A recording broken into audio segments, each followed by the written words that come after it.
Ya'juj dan Ma'juj adalah dua nama suku dari turunan Adam, sama dengan kita manusia. Nabi SAW sebutkan ciri-ciri mereka. Mata mereka sobekannya kecil sehingga mata mereka kelihatan seperti sipit, tapi bola matanya besar. Mereka memiliki rambut yang keriting dan mereka memiliki poster yang umumnya seperti poster manusia. Hanya saja mereka ini memang menjadi fitnah, tanda-tanda hari kiamat. Mereka tidak berbaur dengan manusia yang lain. Salah seorang di antara mereka tahu kalau dia akan mati kalau sudah memiliki anak 1000. Tidak ada pengikutnya dari manusia biasa.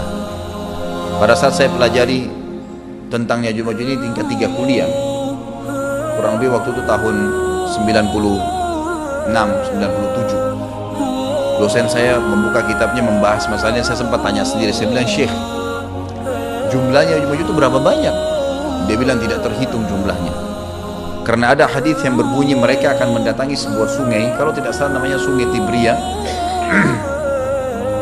Sungai itu sekarang ada, besar. Bayangkan sungai ya, airnya banyak mengalir. Kata Nabi SAW, mereka akan mampir dan minum di situ. Mereka semua minum air sungai itu, dan yang terakhir dari mereka datang sudah nggak dapat air. Artinya air sungainya habis diminum. Bayangin berapa banyak jumlahnya. Satu Jakarta aja sekarang kalau minum air sungai Ciliwung nggak habis. Mungkin nggak bakal habis kalau satu Indonesia pun minum. Bayangkan berapa banyak jumlah mereka tuh. Tidak terhitung. Nanti kan kita bacakan ayat-ayatnya tentunya. Banyak sekali ayat berhubungan dengan masalah itu. Tapi yang jelas pada saat itu Nabi SAW mengatakan, Allah berfirman kepada Isa, berkata, wahai Isa, aku akan mengeluarkan hamba-hambaku yang tidak ada seorang pun dari kalian bisa mengalahkannya, termasuk Isa alaihissalam, nggak bisa mengalahkan.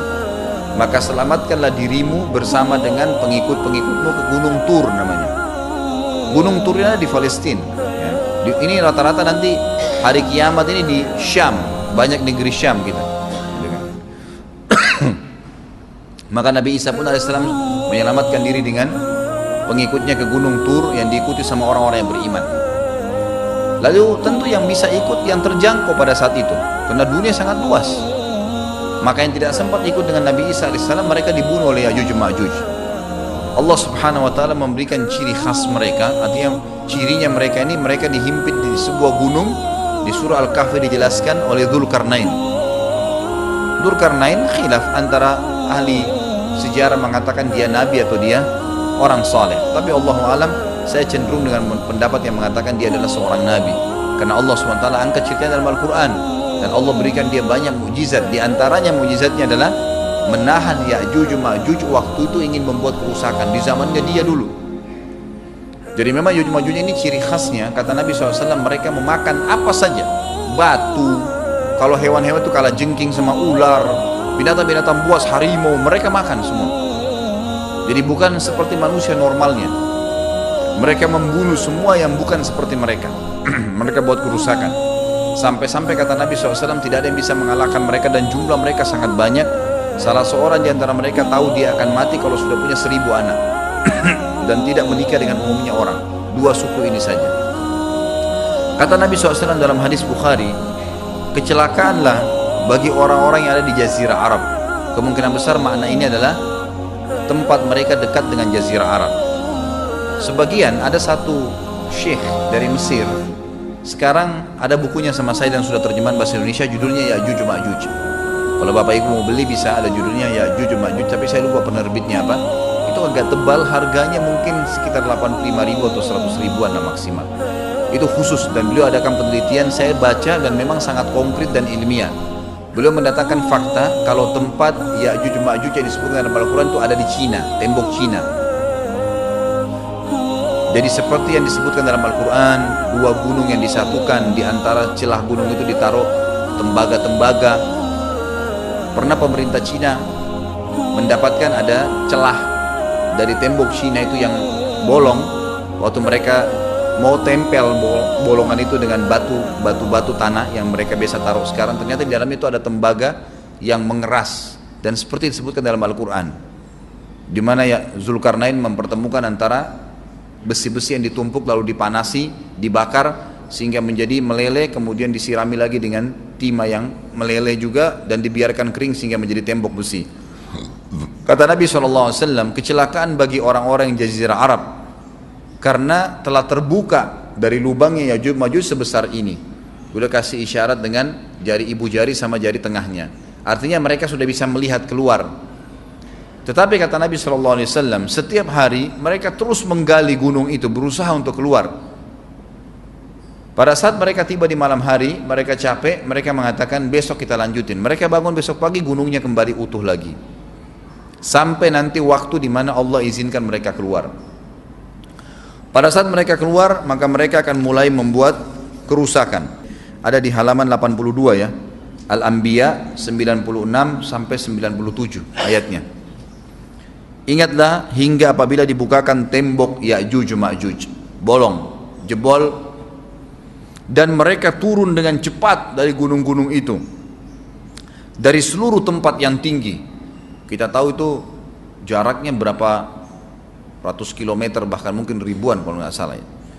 Semuanya itu akan dipenuhi Ya'juj Ma'juj, dan telah dekatlah, kalau sudah terjadi itu, kedatangan janji yang benar, maksudnya hari kebangkitan. Maka tiba-tiba terbelalaklah mata orang-orang kafir. Mereka berkata, aduhai celaka kami, sesungguhnya kami dalam kelalaian tentang ini, bahkan kami adalah orang-orang yang zalim. Kenapa? Karena Ya'juj Ma'juj tidak lihat apakah kafir atau beriman. Mereka tidak butuh, bukan seperti Dajjal ya. Dajjal butuh jadi pengikutnya, oke, aman. Ini enggak, siapa saja ditemuin dibunuh.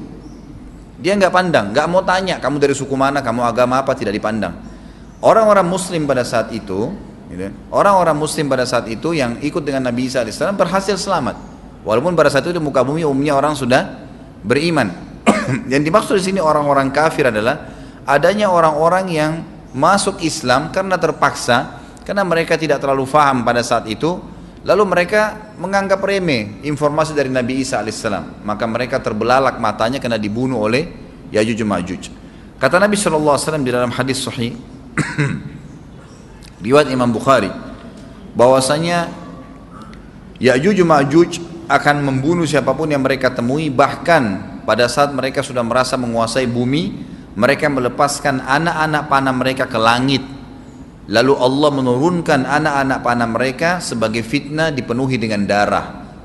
Maka mereka berkata, kami telah membunuh semua yang ada di bumi dan semua yang ada di langit. Maka sebagai penutup dalam bahasan itu kata Nabi SAW, Allah lalu mengizinkan Isa untuk berdoa kepada Allah agar memusnahkan mereka. Maka Isa alaihissalam pun akhirnya berdoa, meminta kepada Allah subhanahu wa ta'ala agar mereka semua dimusnahkan. Maka pada saat itu pun Allah subhanahu wa ta'ala menurunkan kepada mereka hama. Sebagian hadis menyebutkan serangga kecil seperti cacing, banyak sekali, yang menimpa tubuh-tubuh mereka, setiap orang satu, dan itu membuat mereka mati. Membuat mereka mati, dan mereka mati seketika semuanya. Jadi secara bersamaan semuanya meninggal. Allahu a'lam waktu itu berapa ratus juta jumlah orang Ya'juj Ma'juj pada saat itu, tapi semuanya akan mati, dan seluruh muka bumi dipenuhi dengan jasad mereka. Setelah itu Nabi Isa alaihissalam pun berdoa kepada Allah subhanahu wa ta'ala agar menghilangkan jasad-jasad mereka yang baunya sudah luar biasa waktu saat itu disebutkan dalam hadis. Maka Allah subhanahu wa ta'ala mengabulkan dan mengutus dari arah barat burung-burung yang lehernya panjang dan pelatuk mulutnya besar, yang memegang setiap jasad Ya'juj diambil, diangkat, setiap orang satu burung. Bayangkan berapa banyak miliaran burung pada saat itu. Kita nggak tahu bagaimana, Allahu a'lam, tapi ini wahyu, penyampaian informasi yang pasti. Diambil, kemudian jasad-jasad mereka dilempar ke lautan. Lalu Allah SWT turunkan hujan. Pada saat turun hujan, maka hujan tersebut membersihkan semua bekas-bekas mereka, kotoran mereka, darahnya segala bersih. Maka bumi kembali subur lagi. Tapi tidak disebutkan berhubungan dengan masalah ini berapa lamakah kejadian tersebut terjadi. Kemudian setelah itu Isa alaihissalam memimpin lagi di muka bumi sampai beliau meninggal. Setelah Isa alaihissalam meninggal, kembali lagi sebagian besar manusia berbuat kekufuran. Kembali manusia berbuat kekufuran. Mereka kembali lalai, nggak ada lagi pemimpinnya karena terlalu banyak orang pada saat itu, maka ada yang kufur lagi.